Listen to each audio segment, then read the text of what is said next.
Question 7 है if cos theta equal to 7/8, तो हमको ये वैल्यू फाइंड करनी है। और सेकंड पार्ट है cot स्क्वायर थीटा की वैल्यू फाइंड करनी है।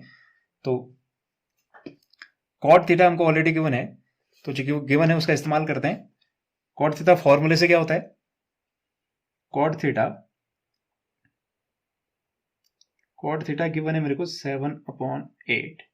तो क्लियरली मैं इसको क्या लिख सकता हूँ, cot थीटा का फॉर्मूला मुझे पता होना चाहिए, वो होता है tan का उल्टा। tan होता है परपेंडिकुलर अपॉन बेस, ये होगा बेस अपॉन परपेंडिकुलर। तो यानी ये जो cot थीटा के लिए अगर मैं एक ट्रायंगल फॉर्म कर दूं, ट्रायंगल एबीसी, बी पॉइंट पे वो 90 डिग्री है, एंगल ए जो है वो थीटा है। तो यहां से इस ट्रायंगल के हिसाब से अगर आप लिखना चाहोगे बेस अपॉन परपेंडिकुलर, बेस कितना है मेरा A B, base upon perpendicular कितना हो जाएगा मेरा, तो परपेंडिकुलर है हमारा बी सी। तो क्लियरली ये राइट एंगल ट्रायंगल है, दो साइड से हमें पता है ए बी की वैल्यू है कितनी 7 और बी सी की वैल्यू है 8। तो ऐसे ही हम पाइथागोरस थ्योरम से ए सी की वैल्यू फाइंड आउट कर सकते हैं बाय पाइथागोरस थ्योरम।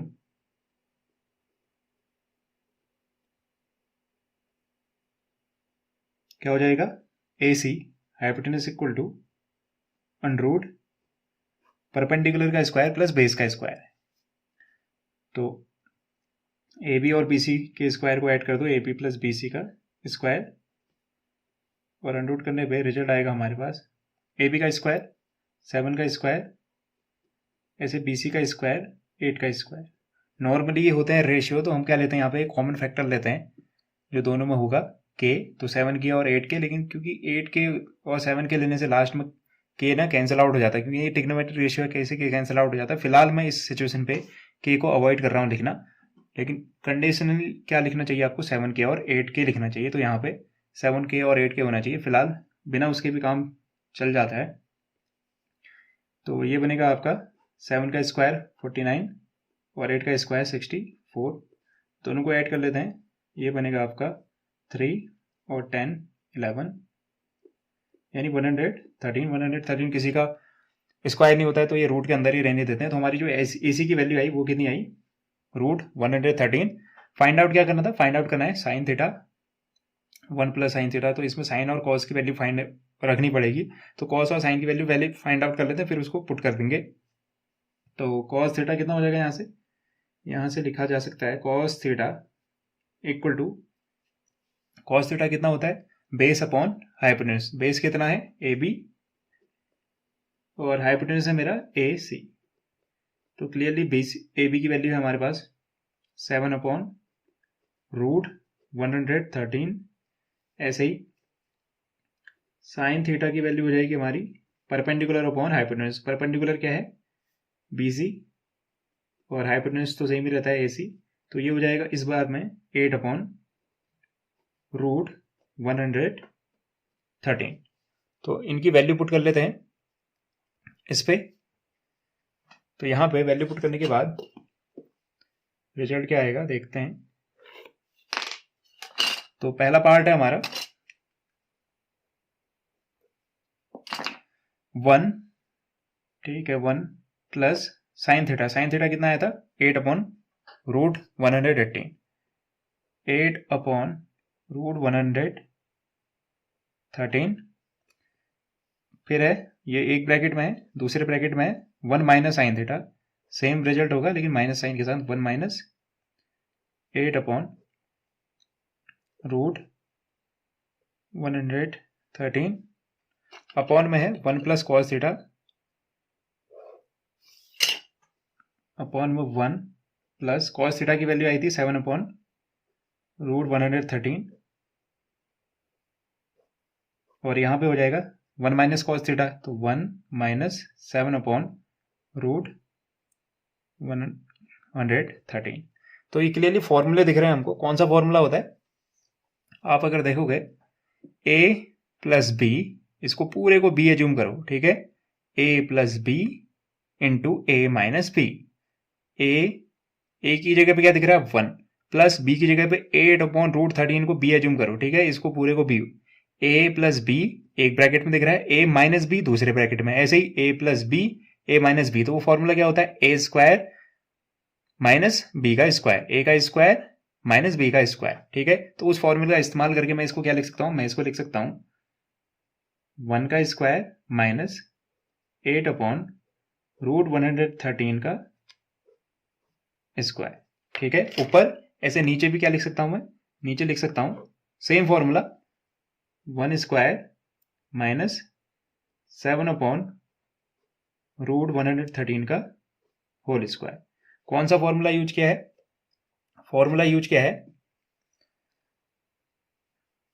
सेंस, यहां पे लिख लेते हैं ए स्क्वायर माइनस बी स्क्वायर क्या होता है, ए प्लस बी इंटू ए माइनस बी, क्योंकि ये फॉर्मूला होता है ए प्लस बी इंटू ए माइनस बी होता है ए स्क्वायर माइनस बी स्क्वायर, उस फॉर्मूले से रिजल्ट आ गया ये। तो 1 का स्क्वायर तो 1 ही रहता है, ठीक है, 1 का स्क्वायर 1 ही रहेगा, तो इसको लिख सकते हैं हम 1 माइनस 8 का स्क्वायर कितना बन जाएगा, ये स्क्वायर दोनों को मिल जाएगा, 8 का स्क्वायर हो जाएगा 64 और नीचे अंडरूट और स्क्वायर एक दूसरे को कैंसिल आउट कर देंगे, सिर्फ बचेगा 113 अपॉन में यहाँ पे भी सेम रिजल्ट होगा 1 माइनस बस 7 का स्क्वायर 49 और ये रूट हट जाएगा, बनेगा 1/113, ठीक है।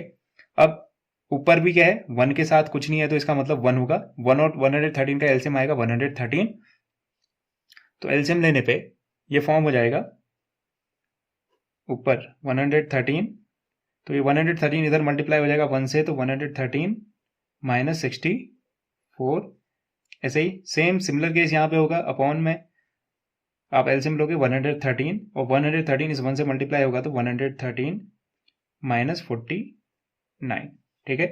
कैलकुलेट करने पे 113 से 64 माइनस कर देते हैं तो आएगा कितना 49, तो 49 अपॉन यह आया 49 अपॉन 113 और नीचे इसमें से फिर से 49 माइनस किया तो इस बार आएगा 64, तो 64 अपॉन 113।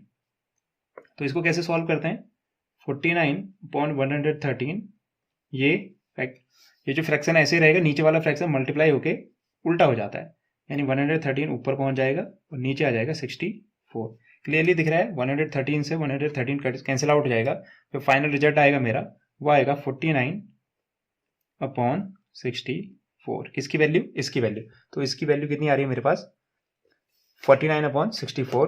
अब मेरे पास सेकेंड पार्ट भी है इसका, सेकेंड पार्ट में क्या कह रहा है कॉट स्क्वायर थीटा, तो कॉट स्क्वायर थीटा सिंपली हम क्या करेंगे कॉट थीटा का स्क्वायर कर देंगे, ठीक है। कॉट स्क्वायर थीटा की वैल्यू फाइंड करनी है, कॉट स्क्वायर थीटा क्या है, कॉट थीटा का स्क्वायर होता है, लेकिन इसको ऐसे लिखा जाता है, ये दोनों सेम टर्म होते हैं, ठीक है। कैसे, आपको अगर कॉट थीटा का स्क्वायर करोगे तो आप इसको लिखते कैसे हो, इसको लिखते हैं कॉट स्क्वायर थीटा, तो ये दोनों सेम टर्म है, ठीक है। तो आपको कॉट थीटा की वैल्यू तो ऑलरेडी गिवन है, कितनी थी 7/8, तो क्लियरली मैं इसको लिख सकता हूं 7/8 का स्क्वायर, तो 7 का स्क्वायर 49 और 8 का स्क्वायर 64। उम्मीद करता हूं आपको ये एक्सप्लेनेशन पसंद आया होगा और समझ भी आया होगा। Thank you and have a nice day.